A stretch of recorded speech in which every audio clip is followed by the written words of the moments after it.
संसद का सत्र चल रहा है, लेकिन इस बार सुर्खियां सिर्फ नीतियों या विधेयकों की नहीं है। चर्चा के केंद्र में है एक बड़ा राजनीतिक विवाद, जिसने सदन के भीतर और बाहर दोनों ही जगह हलचल जो है वो तेज कर दी है। आप सोच रहे होंगे हम किस बारे में बात कर रहे हैं। आरोप और नियम, नोटिस और जवाब, लोकतंत्र के सबसे बड़े मंच पर टकराव खुल करके सामने आ रहा है। सत्ता पक्ष ये कह रहा है कि जवाबदेही जरूरी है और विपक्ष का यह कहना है कि आवाज दबाई जा रही है। लेकिन इस पूरी बहस के बीच एक नाम सबसे ज्यादा चर्चे में है और वो नाम है बीजेपी के सांसद निशिकांत दुबे, जिन्होंने लोकसभा में कांग्रेस नेता राहुल गांधी के खिलाफ सब्सटेंसिव मोशन पेश कर सियासी तापमान को अचानक से बहुत ज्यादा बढ़ा दिया है। नमस्कार, आप देख रहे हैं बतकही चौक और मैं हूं आपके साथ गरिमा। हाजिर हूं एक बार फिर से आपके बीच एक नए वीडियो को लेकर। गुरुवार को लोकसभा में बीजेपी सांसद निशिकांत दुबे ने राहुल गांधी के खिलाफ एक सब्सटेंसिव मोशन पेश कर दिया। दुबे का आरोप है और दुबे का आरोप एकदम साफ और सीधा है कि राहुल गांधी देश को गुमराह कर रहे हैं। दुबे ने लोकसभा के नियम 352(5) और 353 का हवाला देते हुए राहुल गांधी की संसद सदस्यता समाप्त करने और भविष्य में चुनाव लड़ने पर पाबंदी लगाने की मांग कर दी। निशिकांत दुबे ने अपने बयान में बेहद गंभीर आरोप लगा दिए। उनका यह कहना था कि राहुल गांधी ऐसे नैरेटिव को बढ़ावा दे रहे हैं जो देशहित के खिलाफ है। दुबे ने कहा कि संसद में दिए गए कुछ बयानों से देश की जो छवि है और संस्थानों की जो विश्वसनीयता है उस पर सवाल खड़े हो रहे हैं। सत्ता पक्ष के नेताओं का यह तर्क है कि संसद में बोलने की आजादी का मतलब ये नहीं है कि बिना प्रमाण के आरोप लगा दी जाए। अगर कोई भी नेता सदन के भीतर गंभीर दावे करता है तो उनके समर्थन में ठोस तथ्य और सबूत भी होने ही चाहिए। यही सवाल अब बहस के केंद्र में आ गया है। क्या संसद में दिए गए बयान जवाबदेही से परे हो गए हैं?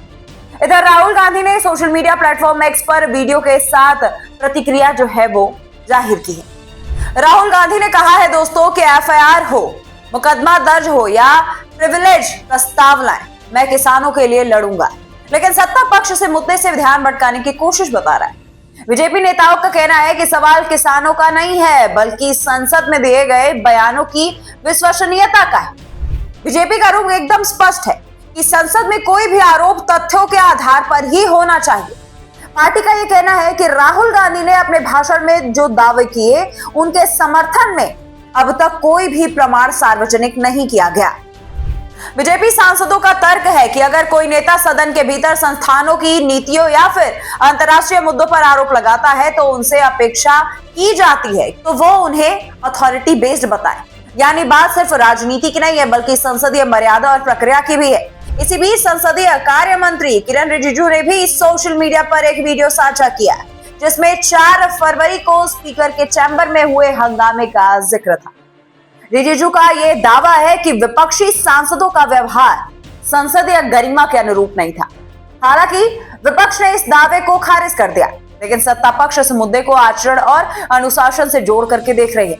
बीजेपी का यह तर्क है कि संसद में शब्दों और व्यवहार दोनों ही मर्यादा में होने ही चाहिए।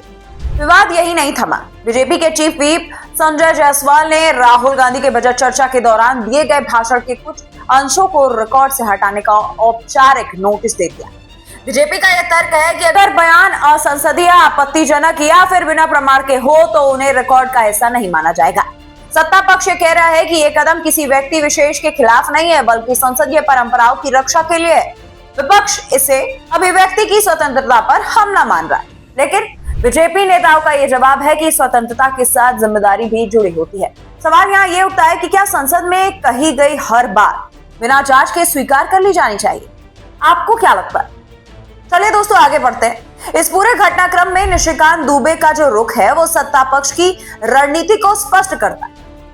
दरअसल दुबे का यह कहना था कि संसद में दिए गए जो बयान थे वो गंभीरता को हल्के में नहीं लिया जा सकता। बीजेपी सांसदों और नेताओं का तर्क है कि अगर कोई नेता बार बार विवादित आरोप लगाता है और प्रमाण प्रस्तुत नहीं कर पाता तो ये सदन की गरिमा और जनता के विश्वास दोनों के लिए चुनौती बनता जा रहा है। सत्ता पक्ष इसे लोकतंत्र में जवाबदेही की मांग के रूप में पेश कर रही है, वहीं बीजेपी ये कह रही है कि संसद में राजनीतिक भाषण का मंच है, लेकिन ये तथ्यहीन आरोपों का मंच नहीं हो सकता। अब बहस का बड़ा सवाल यहाँ ये है कि क्या संसद में बोलने की सीमा तय होनी चाहिए? क्या आरोपों के साथ प्रमाण अनिवार्य है और क्या संसदीय नियमों का सख्ती से पालन होना ही चाहिए?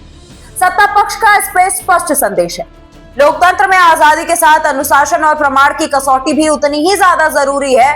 फिलहाल तस्वीर यही कह रही है कि संसद में शब्द की जंग जारी है, लेकिन इस बार केंद्र में जवाबदेही बनाम बयानबाजी भी खूब चल रहा है।